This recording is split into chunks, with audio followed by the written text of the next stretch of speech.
Hello,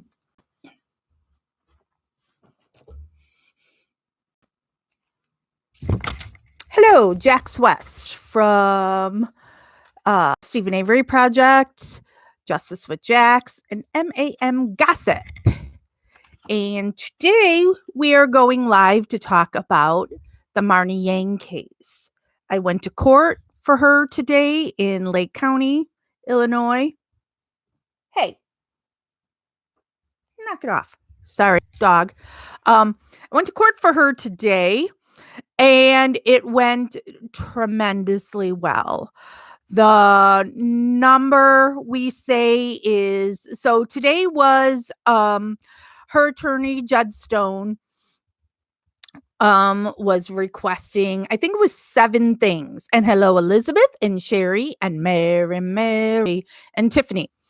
And thumbs up everybody. So Judd was asking for 7 different things. And Janine, hello. Elizabeth, yes, it was a very good day for Marni. So we say we won about 80% of what was being asked for. When I go to court, I bring this with me. This is thanks to Tammy, the CEO of WMP Justice Review. She gave this to me as a gift to take notes in the courtroom. So I've got a ton of notes in here. And so I'll read them through with you all. Nana with the thumbs up. You my girl. If I can read my writing, because a lot of times I can't even read my own writing because I'm that bad. But first, for those of you who don't know about the Marni Yang case and who Marni is. So, hello, Christy. I just saw you on there too, and Tina. Marni was friends with benefits with Sean Gale, who was is a famous player from the historical 85-86 season Chicago Bears that they won the Super Bowl. They did the Super Bowl shuffle. We had the refrigerator Perry, so Sean Gale here is like royalty. And so Marni did real estate stuff with Sean. And then they will also have sex. Marni's single. She was dating multiple guys. She was doing her thing, as is her right? So Sean Gale, single guy, was also doing everything that moved. He had 18 girlfriends at this time, which Marni is labeled a girlfriend, even though they weren't dating. They just sometimes would have sex. So, one of the women that Sean was dating, Ronnie Ryder, he had been dating her for a long time, over 10 years. Remember, I'm bad with numbers, so I don't recall exactly how many years he had been with Ronnie. The Chicago Bears have a training camp up in Wisconsin, and that's where Ronnie is from. So, Ronnie hooked up with several of the different Bears players until she landed Sean, that she then had a relationship with. She left Wisconsin and moved to Chicago area to get closer to Sean. Sean is someone who doesn't want to be tied down, didn't want kids. As a matter of fact, Marni, sorry, let me make sure you don't get that wrong when I said the wrong name there. Ronnie aborted 2 of Sean's kids due to his insistence because he did not want a child. So then Ronnie got pregnant this time. She was 40 years old. She wanted kids. She loved Sean. saw it as like her last chance. So she hid her pregnancy from Sean until she got past a date where you now can't abort, because in spite of what you might see out there from people, there's no such thing as late term abortions. It doesn't happen. So now Ronnie's all excited. She's going to have this baby. Yet somebody who's been wanting a baby for so long, when you look at pictures from her apartment, she's not a woman who's like nesting. You know, there's no crib, there's no baby stuff on a wall. You know, there's like nothing, because Sean had said to her, well, we don't even know if it's really going to happen. So, you know, shouldn't do anything about it. But so Ronnie was killed. Somebody went to her condo, stood outside her door. She was leaving to go to the gym and work. So she had her purse and she had her bag, for her gym bag, and somebody then shot her multiple times. And then the person fled. Eyewitnesses said they saw a black man. Okay. Let me read Christy, because Christy's been looking into this case hardcore. So Christy knows a lot. So she says he even sent an attorney to Ronnie to threaten her with a suit for trying to extort money from him by having his baby. Seriously? Ugh, yeah.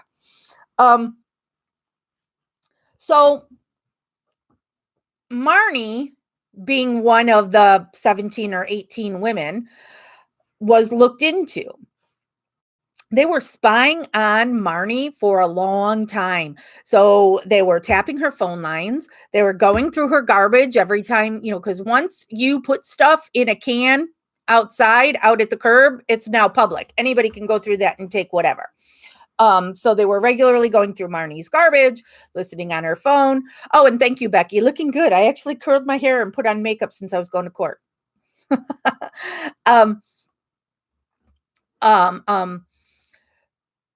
They were tormenting her then 16-year-old son, Andrew, because since people said it was a black male, Marni's children are half Asian, and so they've got a darker complexion. And so then they're like, well, maybe, yeah, I guess her son could pass for a black male. So then they tortured Andrew forever, where he literally had a nervous breakdown.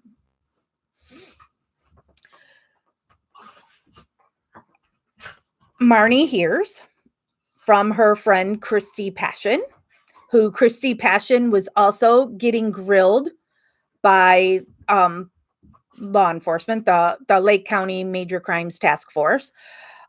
She heard from Christy that they were going to indict her son.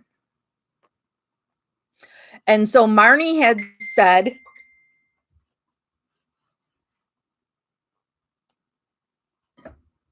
sorry. So Marni had said on the phone to both her mother and her father, her parents were divorced, so these are two different calls, with the police listening and recording every call she makes. I'm just going to make shit up. Marni fully believed in our justice system, and she knew she didn't do anything. So, okay, I'm just going to make this shit up, say I did it.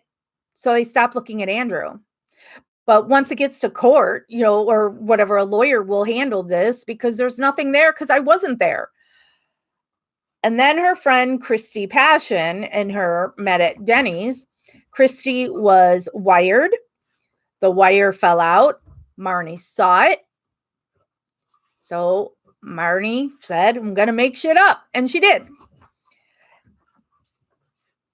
Marni was then shortly after taken into custody, went to trial, lost, and she's been in prison for 12 years now. So that's just a little bit of it, because I don't want to go too much into the history, because there's a lot here in my notes from the 7 things that Jed was asking for today. And so that will explain more things. Let me flip, because the first page is from her hearing in January. Okay. I made note of there were 9 people in the press box.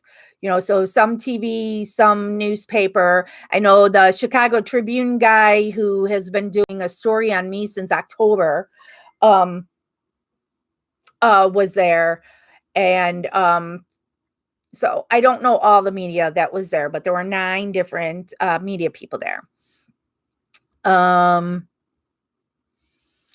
So, and of course, the state is still going to be doing a motion to dismiss, which I always think is so stupid, because there's so much evidence here. Why should it be dismissed? There's evidence. It should go to trial and be ruled on.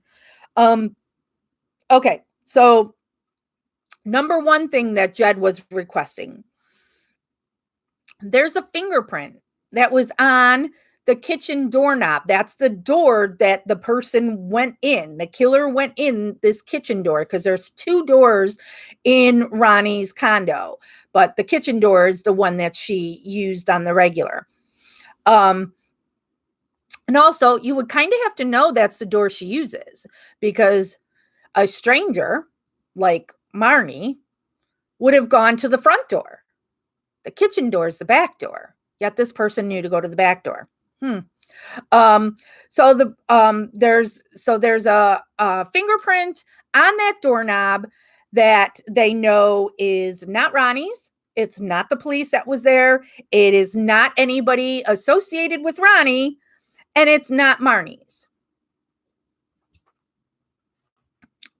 But they've never run these prints through APHIS. APHIS is the national or international, I don't know. But hello, Jasta. Is the national database for fingerprints. It's never been run. Why don't you run it? Why shouldn't we know whose fingerprint is on that kitchen doorknob that the killer went through that door? Why wouldn't you look into that? Jed says, makes no sense why we wouldn't run it. And then the state said that the defense is correct. There is a print, but he says it's not suitable to run through APHIS, is what the state was claiming. He was giving all kinds of excuses on blah, blah, blah, blah, blah. And then Jed said, well, why wouldn't we have APHIS tell us that? Why wouldn't you submit the print and then have APHIS say, oh, this print isn't it's too broken down or whatever. So we can't use this print. So why are you just gonna, the state is gonna say they're not going to be able to find anything on this print. Well, let's let APHIS tell us that. Jed said, who is harmed by granting it? He said that on all the 7 different things too that Jed was asking for. What's the harm? Who will be harmed? And then he said, and who benefits? And he said, everybody. You've got, he said, this could be the thing that opens the door and frees Marni. It could get justice for Ronnie and Skylar. Skylar was the name of her unborn child. So it could be, so get them justice and find the real killer. So that would be for Ronnie and Skylar and Ronnie's family. It helps everyone. Sorry, gotta go. So then the judge says, this was 9 years ago, 11 years ago, or whatever it was. Let's not talk numbers, because I'm going to get called out that I say a wrong number. And I tell you all the time, I'm so bad with numbers. But the judge is saying technology changes. tremendously. And it's been so long since they were looked at before. So why wouldn't you run it? So he granted that motion. So we will get to run that fingerprint through APHIS. So the rest are all on subpoena motions, I believe. Jed said the prior counsel was given permission to go through all the files at the Deerfield Police Department, but then they didn't do it. So he says that's ineffective assistance of counsel, that Marni's original lawyers did not look at the evidence that the police has. And so there's something in there that there's a photograph of this evidence from Leroy's barbershop. Leroy's barbershop is a place where many Chicago Bears, it's so it's a black barbershop where many of the, black players go and get their hair did. And it's that barbershop is Sean Gale's alibi. And so there's a picture of a disc, and because there was surveillance video of this barbershop on that day. But then there was also a VHS tape. And the defense has never been allowed to look at that VHS tape. They've never seen what's on it. The state has seen it. The state knows what's on it. And the defense would like to see it too. But the state says no, they won't let them see it. Judge says the property logs show that the state has logged it out and logged it back in. So the state has recently looked at that tape again. And then Jed says, who is harmed by us looking at it? Sean Gale said he was at that barbershop at 8:30, but that tape will show that he was not there until 10:30. And this crime occurred around 8 a.m.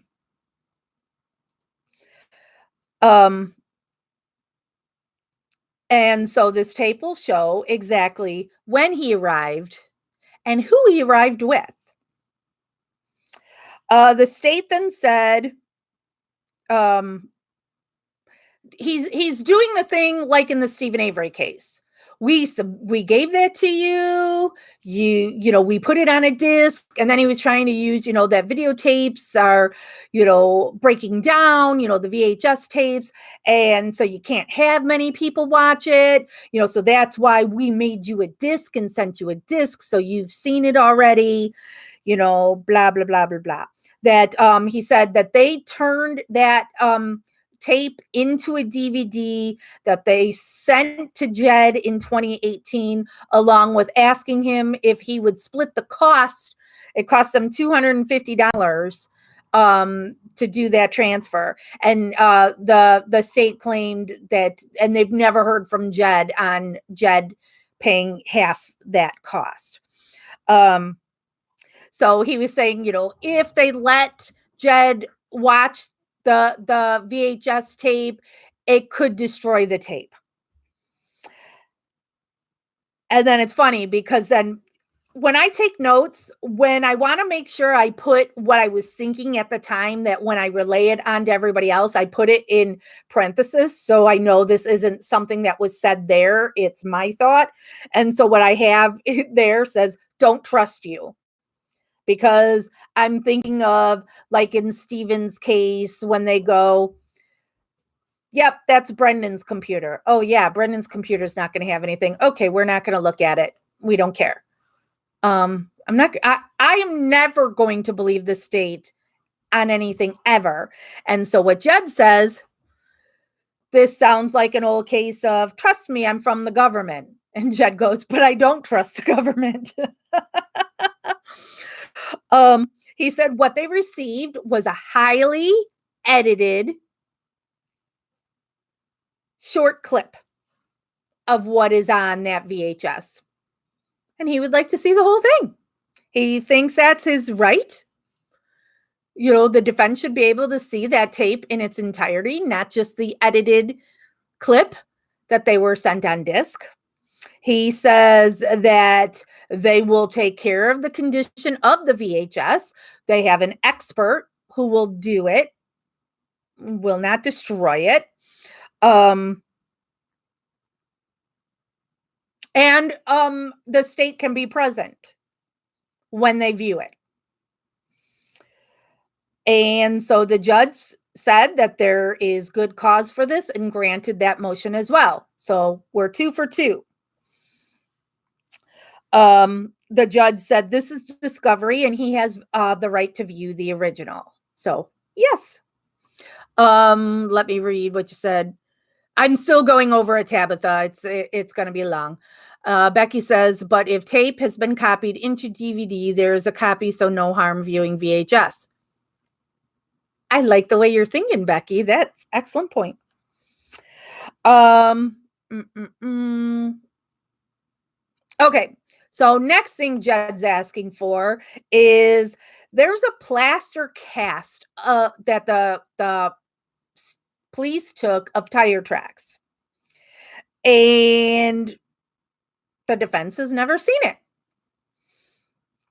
The state says the state was arguing about the original and claiming that the original lawyer did look at it all. The judge stops him, stops him from what he's going on and on about. The state says the rental car was not parked in the parking lot. That's what he's claiming. When the photograph was taken of these tire tracks, and because they didn't have the description of the car at that time. The judge disagreed with the state and granted that motion as well. So now we're 3 for 3 so far. I've got a note here in parentheses. I was sitting on the state side, so I was sitting behind those attorneys, and then also the first row and 2 people in my row were all affiliated with the state, and I was just kind of watching them and stuff. And I thought it was really humorous that the 2 women with them were on like Facebook the whole time on their phones, even though they clearly state you can't be using your phone while court is in session, and that it has to be put away. You can't even have it in your hands. But these people who are sitting in the front row with the state are clearly on their phones, and they weren't called out for it. But I bet you if I had my phone out, I would have been. Betcha. Okay. So next, Jed wants access to all computers, cell phones, beepers, answering machines, all that electronic stuff. He said state has those, and the defense needs to see them. And then the state, he goes, why? And then he goes, I don't mean to be flippant, which I just thought was, so I mean, he's like, why? And it's like, why ask why? Why would the defense want to listen to answering machine messages and look at the computer?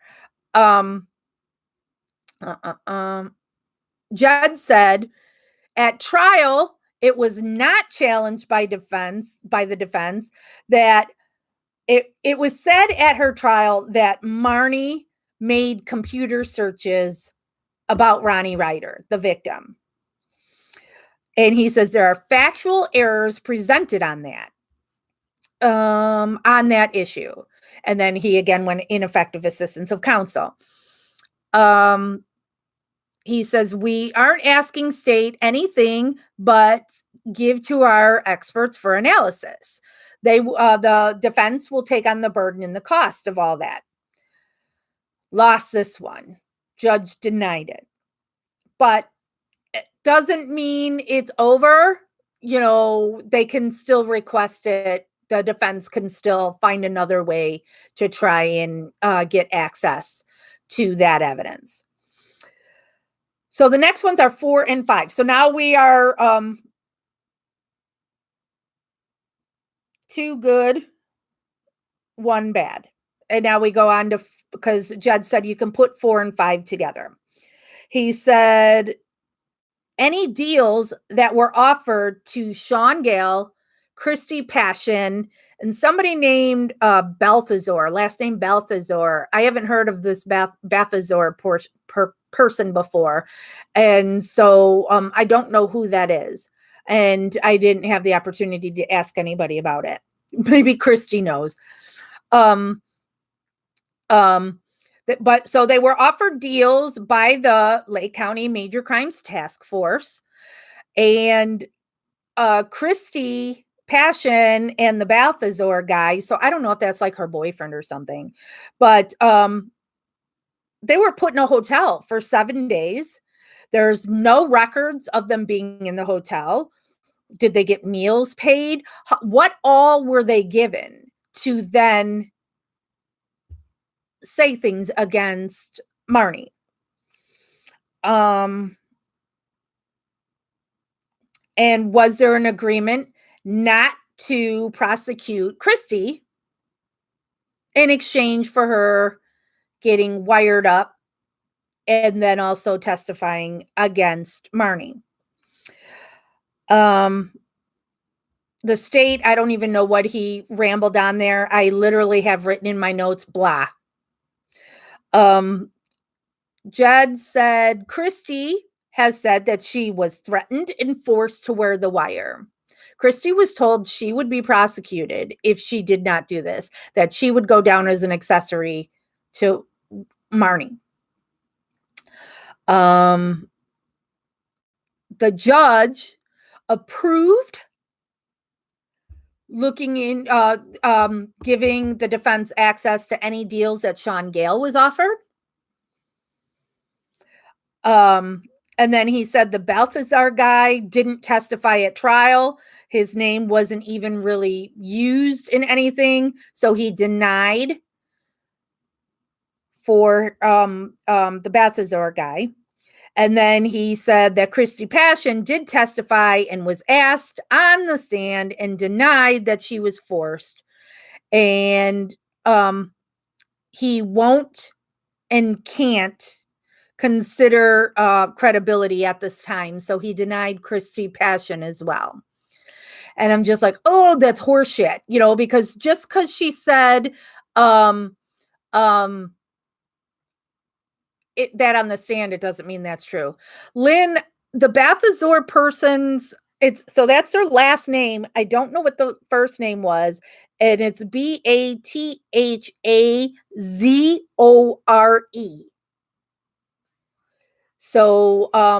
So that's Balthazar. And Christy Passion, I think Passion is spelled Paschen, I think, or Chun, something like that.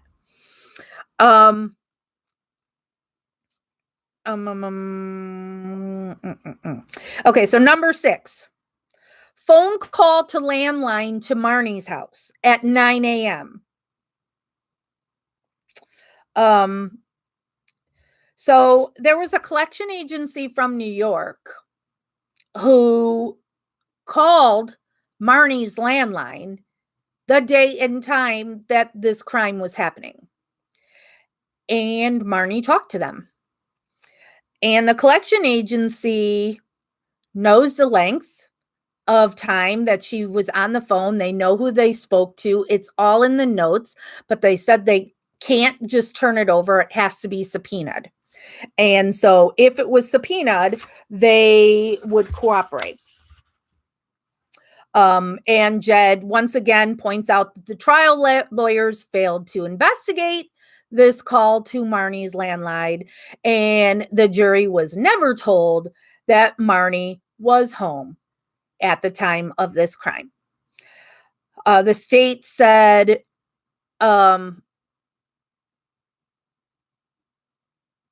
the state again does we gave it to him previously. Thank you, Becky, for the correct spelling of passion.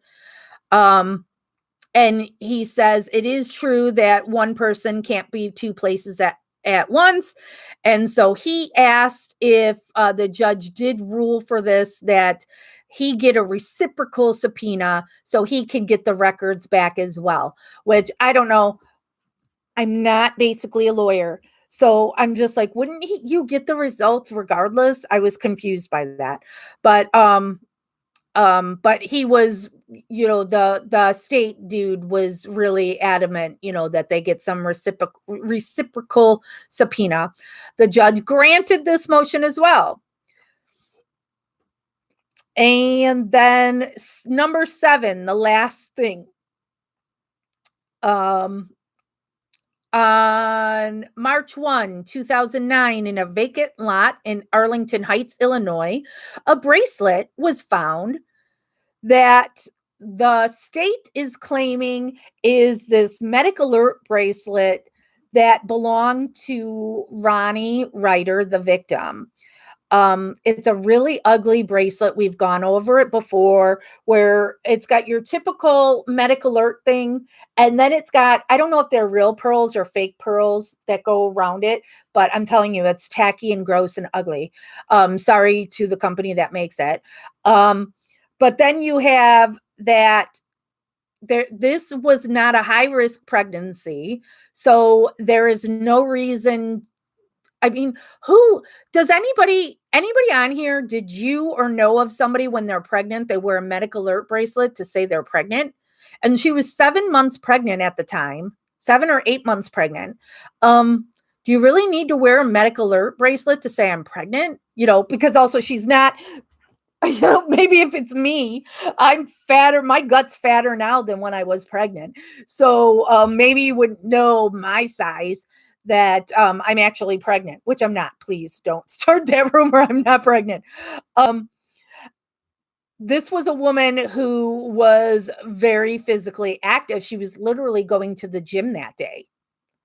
So, and back when I was pregnant too, I was thin then. So like, if you saw me from behind, you didn't even know I was pregnant until I, turned around. But then when I turned around, it was like, oh, there it is. So, so they're claiming that Ronnie was wearing this bracelet, yet she wasn't wearing any other jewelry. Well, here, let me go with what Jed's saying instead of me going on and what I'm saying on the whole thing. So let me go what Jed says, and then whatever.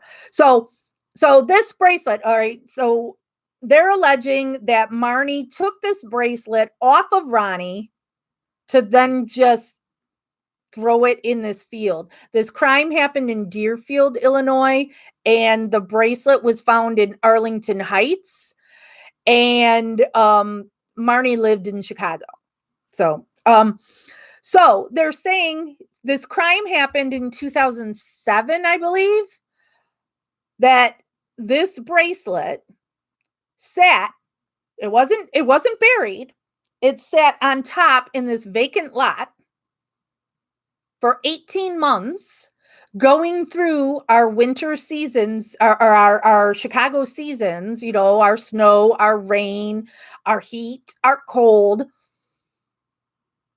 to just be then found 18 months later on top of the ground, on top of grass and leaves. It's not rusted. It's not stepped on. It's not dirty. It's not nothing. Okay.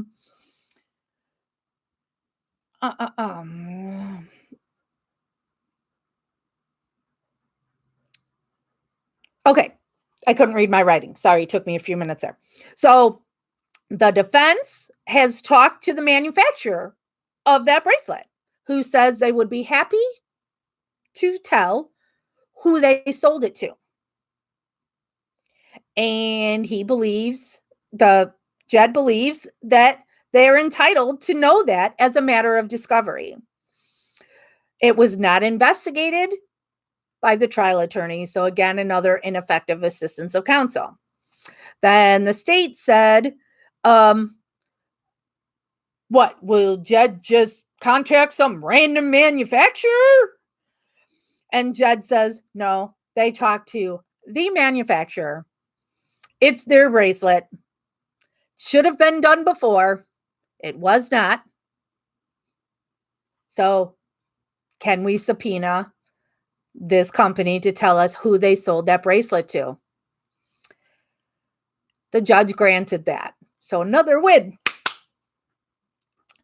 So then he had to talk about the judge had to rule on the people's motion on the DNA swab on the bracelet and the misfired bullets and casings, because there's DNA on all of that. The state said that the DNA was physically removed by a swab, and that the defense then would totally consume the evidence if they were to run any tests on this, and that they were never shown the defense's lab report, and where do they exist, and that they know it's male DNA. The judge said, we are at the discovery phase. Then judge said, they're refrigerated and ready for state's expert. Sorry, my rating again. Nothing has been consumed. That whatever DNA evidence that the defense has, it is being properly refrigerated and cared for by, Dr. Reich, who is, an expert. The state says, that's not how I read the response. And the judge says, what do you want? And the state said, swabs of both. And then Jed said, doctor said he preserved everything and would give to the state upon request, that he assured me it has not been consumed. And the judge granted this as well. So now he said, all DNA evidence that the defense has, they have to, on the bracelet and the bullet casings, need to be turned over to the state. And Jed said, we're all good in that. Then the state says he wants the court to limit that lab to swabs taken, and that and then the state said they might like to re-swab the bracelet. I'm reading, Lynn, your comment right now. Marnie's dad is not going to the prison, but Marnie always makes regular calls on these. So Marnie will be calling both her dad and Tammy. Both her dad and Tammy remained at Jed's office when the rest of us from the team left. So I'm sure that they've had phone calls with Marnie by now to tell her what happened. Let me see. Christy says, no DNA or prints on the bracelet. Nothing to link it to Ronnie at all. It could have been my neighbor's bracelet for all we know. Yeah. Elizabeth said, why did they even think the bracelet was connected to this case? Finding it 18 months later on open ground, it could literally be anyone's, especially as no one reported Ronnie wearing one. Elizabeth, it's something Christy Passion said. Because Christy Passion was claiming she was with Marni, when Marni got rid of the gun. That she was claiming that Marni said she put it in like a bucket of cement. And so that field was a place that Christy Passion cited as some place that she and Marni had gone to. So that's where that lot. And then they find this bracelet. Lynn says, with all the shit they're dealing with at the prison, it would be warming to hear this news. Well, all of our local news was there. And so Marnie will be able to see it because it will go on the major news down there. All right, back to my notes. There's not that much left because we're at the end here. The state doesn't They say they have no need to re-swab the bullets. It would just be the bracelet. And Jed said he's got no objection to that. And then, well, Jed says, and he's got no objection to that, and the state has it. And then the state's like, we don't have it, the court has it. And so the judge goes, it's not in my chambers, it's in evidence, so, so that was kind of funny. The judge said the DNA provided, so the DNA will be provided to the state following chain of custody, and will go to whatever forensic place the state determines they want it to go to, for the testing on the bracelet.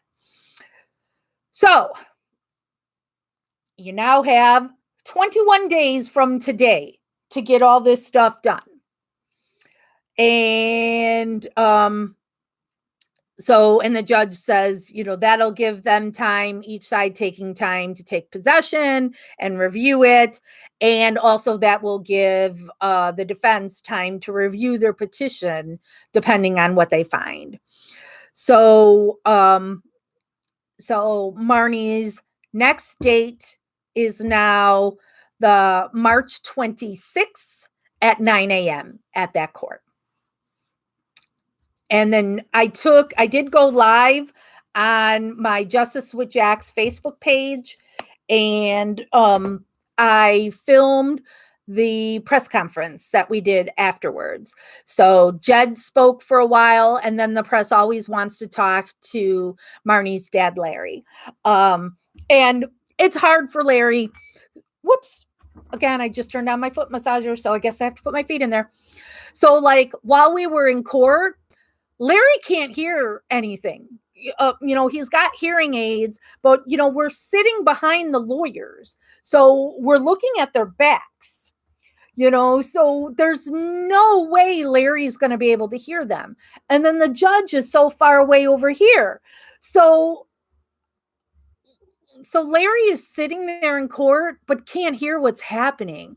And so there was a moment where the judge needed to go back into his chambers to go write this up. And then, so we had a few minutes that we were in the courtroom. That's not with the judge. And I was sitting in front of him. So, I turned around and said to Larry, it's all good.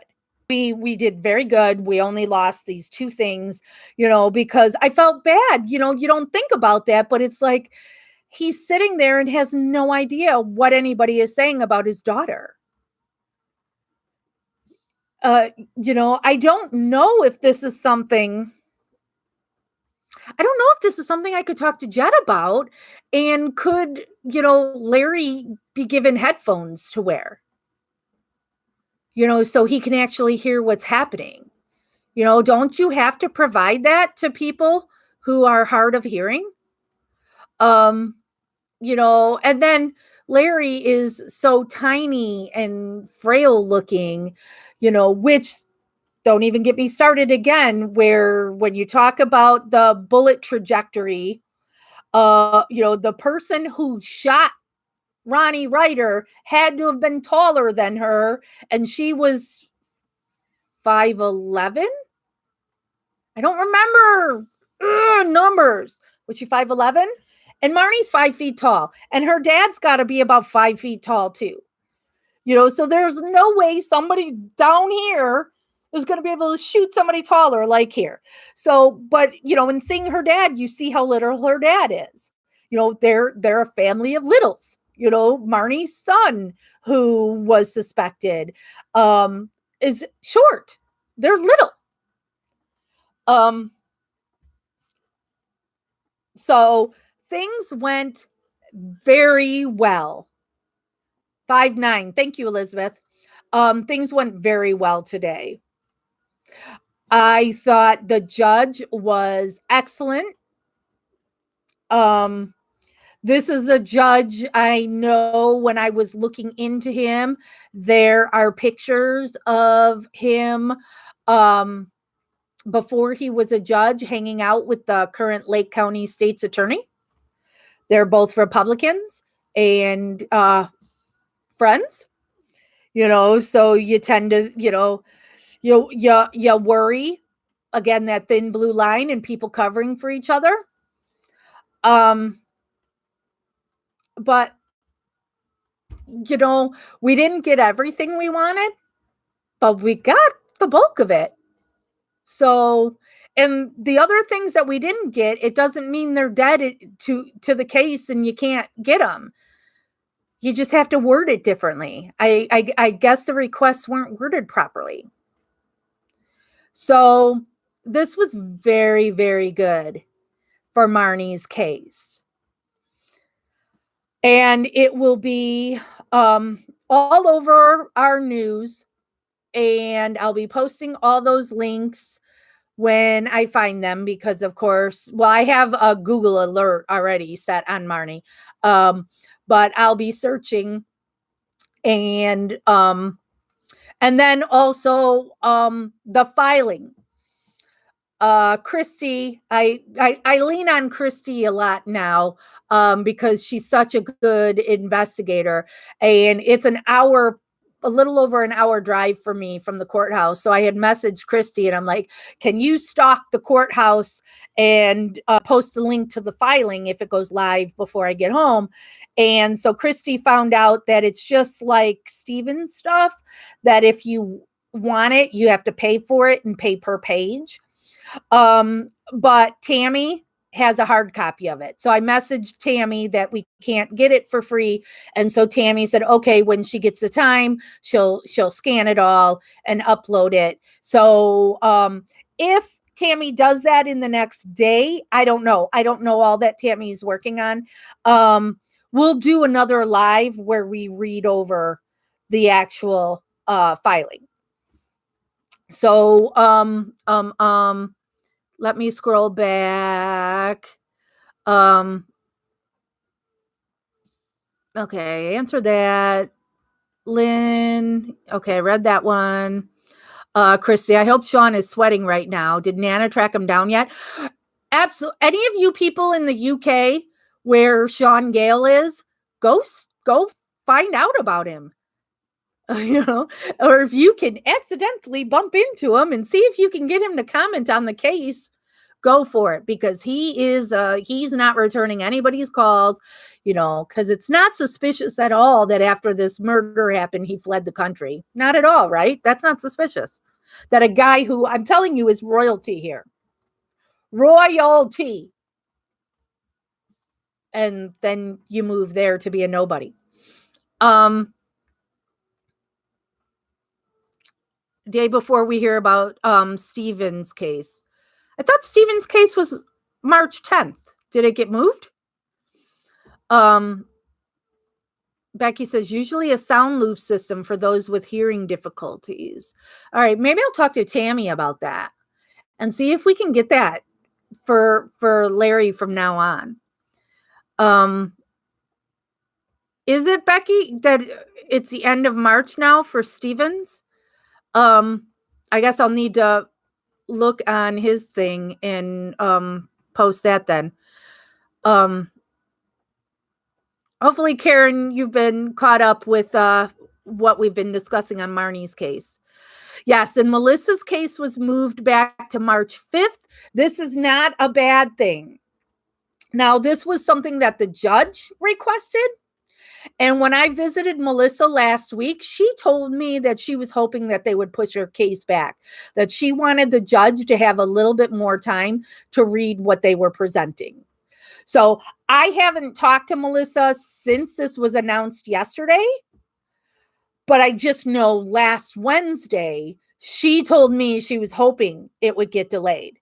So, but now I'll have to wait till I hear from Melissa, because I emailed both Melissa and Marni. Marni writes poetry and really likes to read poems. And so I emailed her. I just looked up poems on hope. And so I found one that I'm not a poet person. I'm not a deep person in looking at those inner meanings.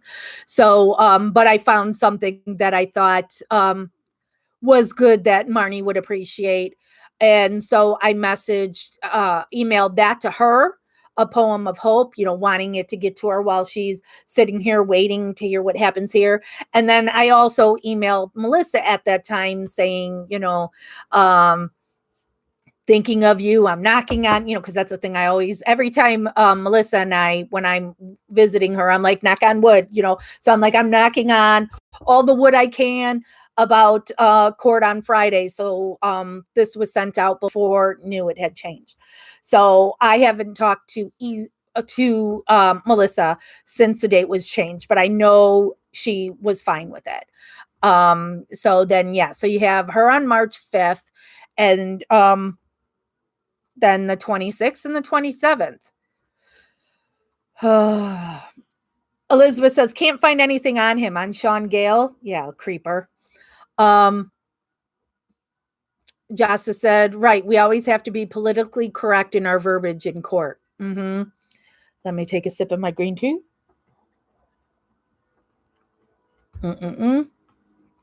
So that's where we are in the Marni case. I will be going to visit, unless something pops up. Next week is my next visit with the girls, since I go every other week. So I should be going next Wednesday to visit Melissa and Marni. And then I'll do a live after that and tell you how the visit went. We'll do a live whenever we get our hands on the filing so we can read over that. Also a date, if you're writing down all the dates, it's still scheduled for Marni's 2020 episode to air March 13th, Friday the 13th. So I'll go live and we can watch that together.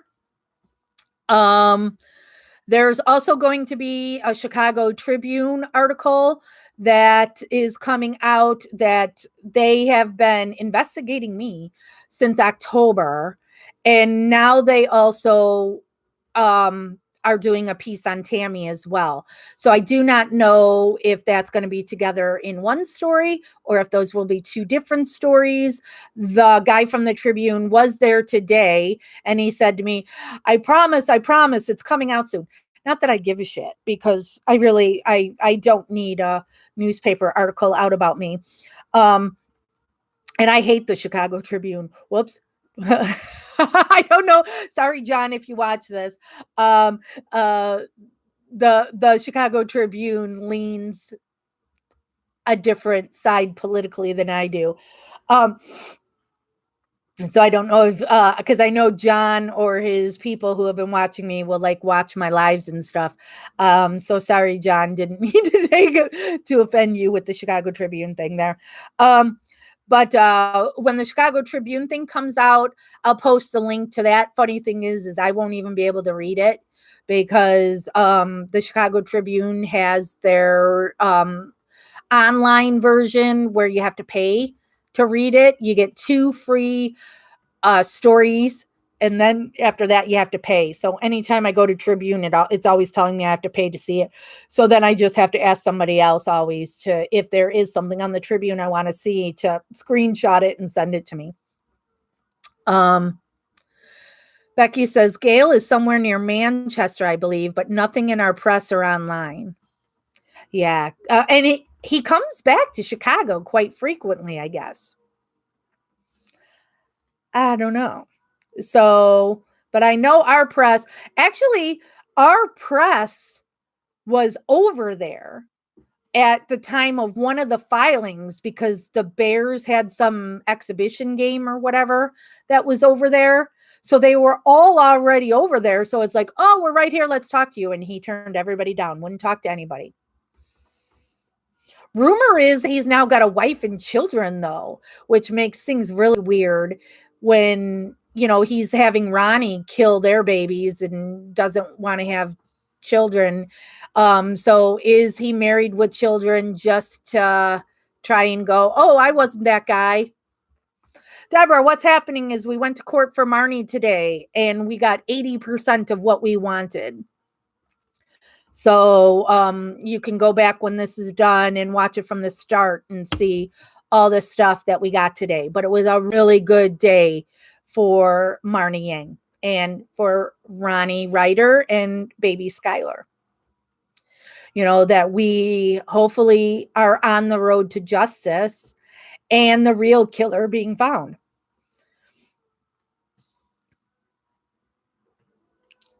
Christy says, what is with Sean wearing a disguise that Tammy mentioned before?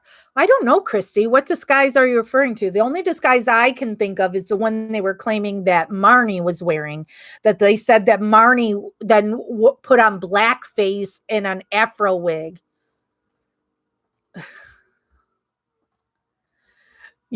Seriously.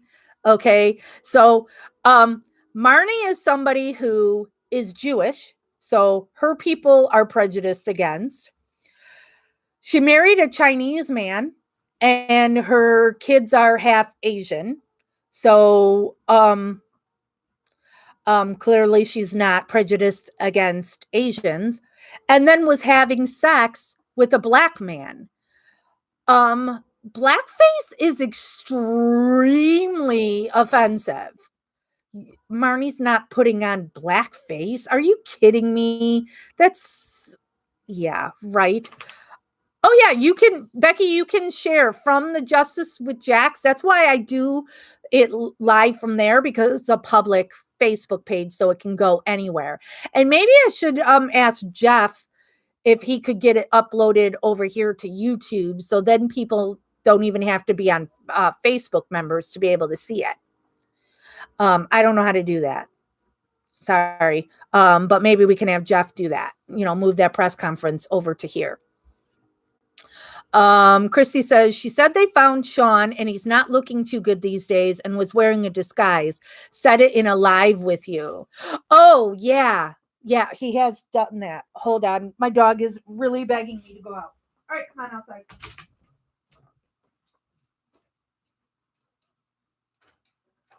Mickey, do you want to go out or no?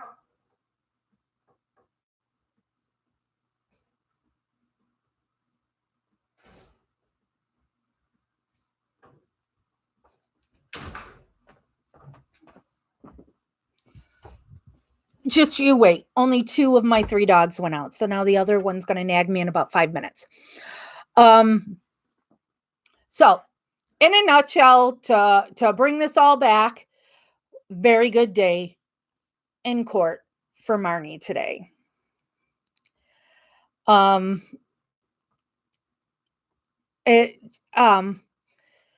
This is the way it should be. It should be when you uncover new evidence.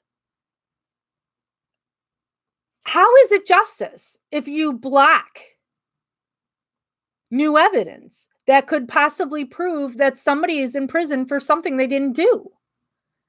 I don't understand how you can go, nope, we're not going to see that. Nope. That's not justice for anybody. So, we got a month then and then the end of March, we'll have Marni and Steven and Melissa. If is Steven's an actual court case, or is it just a filing, just a decision, right? Because if there ever comes anything that's in court for Steven, I'll go to that as well. And that I should probably wear my police body camera, right? Because we'll have people trying to get me. So very good day for Marni. Marni is also, if you ever want to write to Marni, she's told me before that she's happy to receive your letters if you want to write to Marni. So Marni is spelled Marni. Last name is Yang, Yang. And then her inmate number is R87186. So that's how you would address it first. Marni Yang, number R87186. Logan Correctional. P.O. Box 1000. Lincoln, Illinois. 62656. Or if you would like to write to Melissa, Melissa is in the same prison. Her last name, Kaluzinski, is spelled Calusinski.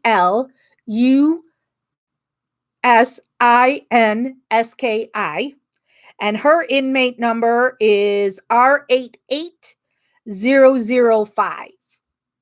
And so it's the same Logan Correctional, P.O. Box 1000, Lincoln, Illinois 62656. So feel free to write to both girls.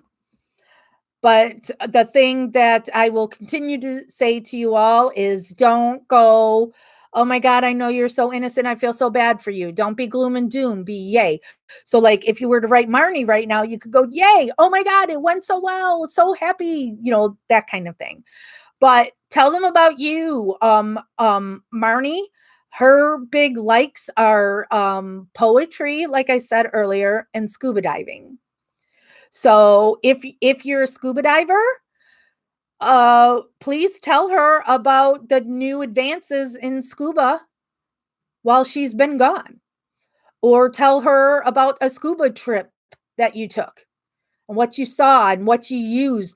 Marni is extremely intelligent. So she would geek out if you tell her you dove to this depth and blah, blah, blah, things that I don't get or understand. So Marni really loves diving, like even in Lake Michigan, where she told me at Lake Michigan there's a ton of wrecks there, but you're not allowed to take anything, but you can go down and look at it. So yeah, you could talk to Marni your favorite poems. You could talk to her about scuba diving. Becky, I'd drown if I scuba. I don't understand it. I would probably panic. I don't think I could do it. And then Melissa, I've told you, Melissa loves all animals, especially dogs. Planning on getting her a golden doodle when she's free.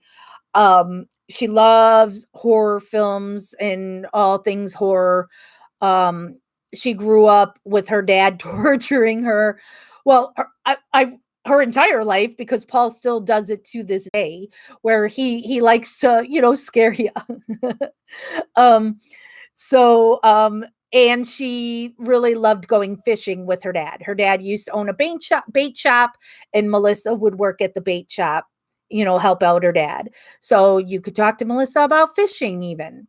And then she really loves makeup, and so I know she can't watch anything, but if you have something, like even you could write to her, or you could include like pictures in your letter too, if you want to give her a tutorial of something new you saw with eye makeup. Melissa would love that.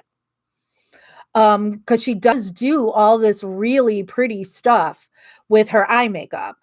She uses a lot of neutral colors, so she doesn't do anything real. It's really, really pretty. So absolutely, you could talk makeup with Melissa. Jasta has never gone scuba diving either. Yeah, can't do it. So, all right, I've been on for an hour. I'm going to go now so I can start prowling the internet to see if any of the news has reported their Marni stories yet. Oh, thank you, Melissa. Sent pics and jokes in with your letter. That's awesome. And reminder again that inmates don't always write back, so please don't get deterred if they do not write back to you. Melissa is somebody who does like to send cards out.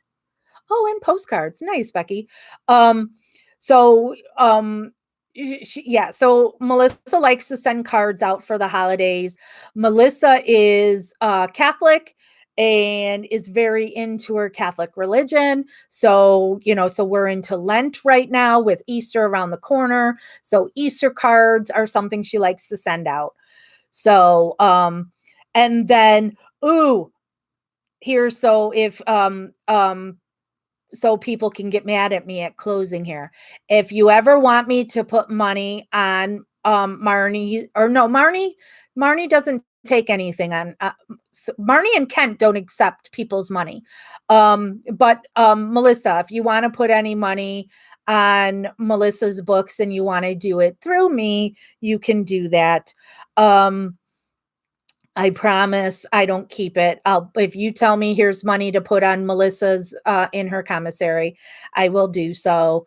Uh, for Marni, you can go to marniyang.com and there's a link on there on where you can donate to her legal fund.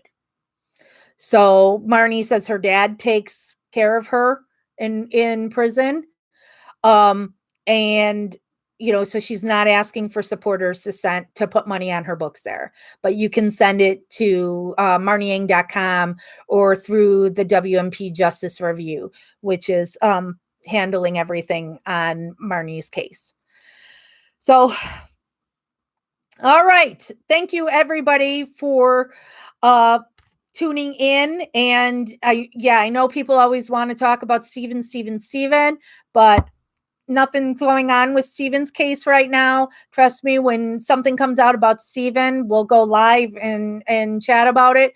But today is Marni's day, and it was a good day, and I'm quite happy, so off we go. Let's get some justice for Marni's family, Ronnie, Skylar, and Ronnie's family.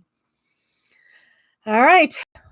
Stay tuned in MAM Gossip or Justice with Jack's Facebook pages. That's where I'll post all the links of what the press is saying about Marni's hearing today. Oh, I can tell you this too.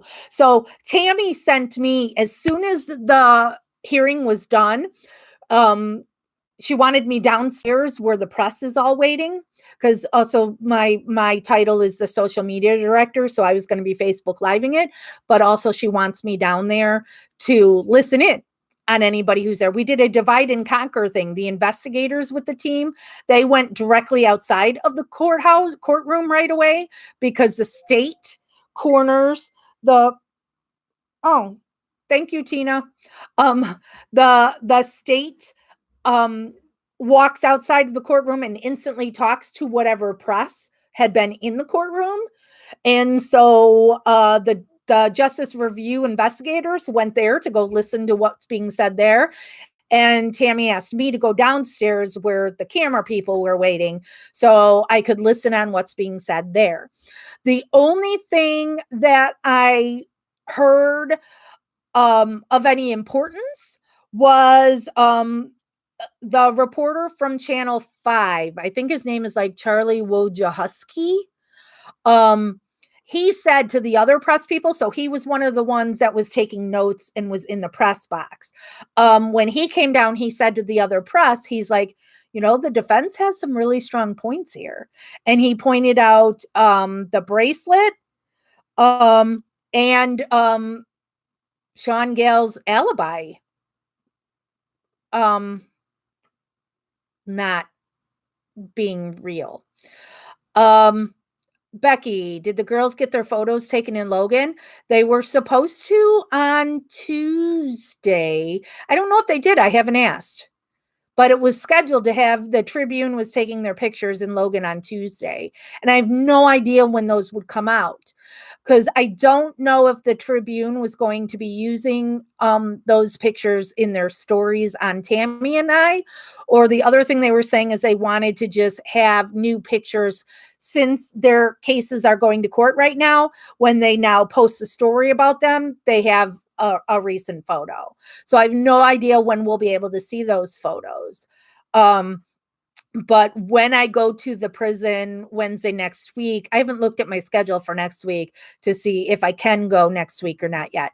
But when I go to the prison, I'll ask them if they got their picture taken and how that all went and what they did. Because I know Marni's issue is always they won't let inmates dye their hair. And so her hair's like really gray and she hates it. And so she tries out experiments with a bunch of different things to try and make her gray hair go away. And I know Melissa had told me that she was going to go to the beauty shop on Monday and have them do something to her hair. Um, so, so and it was something for them to look forward to, that Melissa wears makeup every day because she enjoys it. She likes putting it on. Marni doesn't wear makeup. It's like she's in prison. She doesn't care, but it gives her a reason to put, makeup on. So hopefully, it was a good experience for them, and it was just a photographer, not a reporter. So they weren't going to be asked any questions or anything like that. So I really hope it was a good day for them, a good distraction. Christy, we used to dye our hair with tea. Marni has told me several things that they tried in there. So I don't know if there's, if a prisoner has ever written a book, but they should on things that they do in prison, because they get quite creative with makeup, with like Melissa always talks about these green beans she makes, and her dad is quite the cook. And so I have said, when Melissa is out, Paul and Melissa should do a cookbook together. And also there needs to be a competition now. Because Paul's like, well, my green beans, and then Melissa's like, well, but my green beans. So I think, she should make her prison green beans, and Paul make his normal green beans. And I mean, we could do a charity event or something like that. I think that would be a lot of fun. Because Melissa is always cooking up new and different things, that she's able to buy different spices and stuff and different foods and whatnot through her commissary, and she whips it all together into these creations. So, all right, I'm really going to go this time. Oh yeah, Kool-Aid. They did tell me, yeah, that's because you will see girls in there with some wild color hair, and it is with Kool-Aid. Yeah. And my niece did that once too. Subscribe to the channel, so maybe you'll be lucky and get notified of when I go live, and give it a thumbs up so it can be found in search. And if you're on Facebook, you can find me in Stephen Avery Project, MAM Gossip. BAM Gossip is a closed group. And then there's a public Justice with Jax and a closed group Justice with Jax. So, all right, I'm out to stalk the internet for stories on Marni. Talk to y'all soon. Thank you so much. Think happy thoughts and knock on wood.